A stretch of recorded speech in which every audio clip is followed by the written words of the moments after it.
Salut, ça fait longtemps que je n'ai pas posté de vidéo ou de podcast. J'ai donc décidé de t'offrir un exercice ultra puissant. Évidemment, c'est un point de vue complètement subjectif.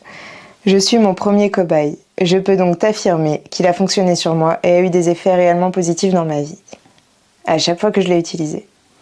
Je l'ai aussi régulièrement conseillé à des personnes de mon entourage, lorsque j'ai pu sentir que ça leur serait bénéfique dans leurs péripéties personnelles.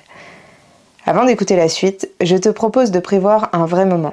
Peut-être 1 heure, au calme, seul, de la musique méditative, sans parole, pour laisser ton esprit vagabonder, ou simplement en silence. En fait, c'est toi qui vois. C'est un exercice qui demande un certain lâcher-prise. Il n'y a pas de timing imposé, seulement le feeling et le sentiment d'achèvement. Choisis donc ton moment pour le faire.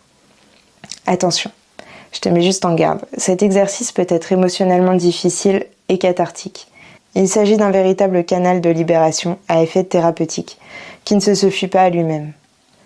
Si à la fin de cet exercice tu ressens le besoin de régler certaines choses, je t'invite à faire appel à un ou une professionnelle. C'est d'ailleurs le cas quel que soit l'exercice que tu décides de faire sur ce que je te propose ici. Garde en tête que l'écriture introspective est un outil puissant, aux vertus thérapeutiques, pour t'accompagner dans ton développement personnel et non une fin en soi. Elle ne remplace ni une véritable thérapie, ni du coaching. Prends donc la responsabilité et les précautions nécessaires avec les personnes appropriées pour un véritable travail en profondeur si tu en ressens le besoin. Ceci étant dit, voici le sujet du jour. Tu le sais sûrement aussi bien que moi. Les relations humaines sont complexes. Certaines personnes parviennent à changer le cours de ta vie.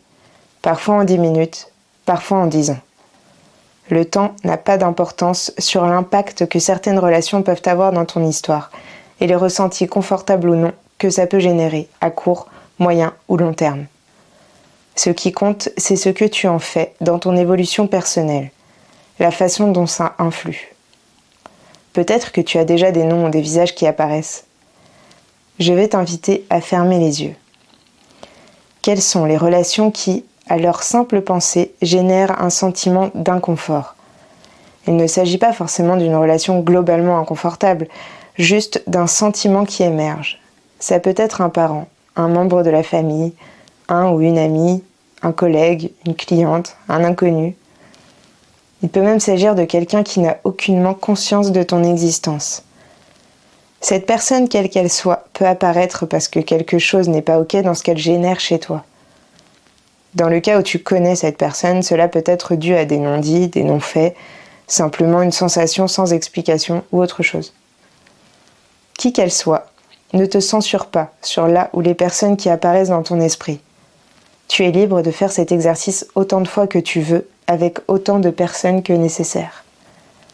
Ne te soucie pas non plus des raisons de cet inconfort, qu'elles semblent justifiées ou non selon tes critères. Tu vas rédiger une lettre qui s'adresse directement à cette personne.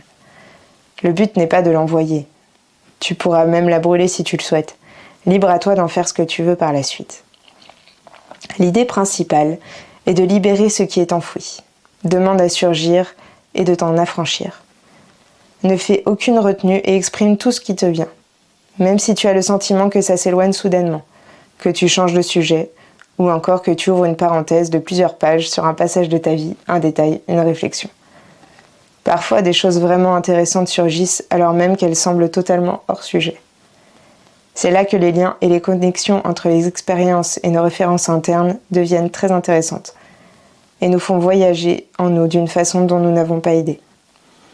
J'espère que cet exercice aura autant de puissance sur toi qu'elle peut en avoir sur moi ou les personnes qui l'ont déjà essayé. Je serai curieuse et heureuse d'avoir ton retour en commentaire si tu as essayé cet exercice introspectif. En attendant, je te souhaite une belle fin de semaine et à très vite pour une prochaine thématique.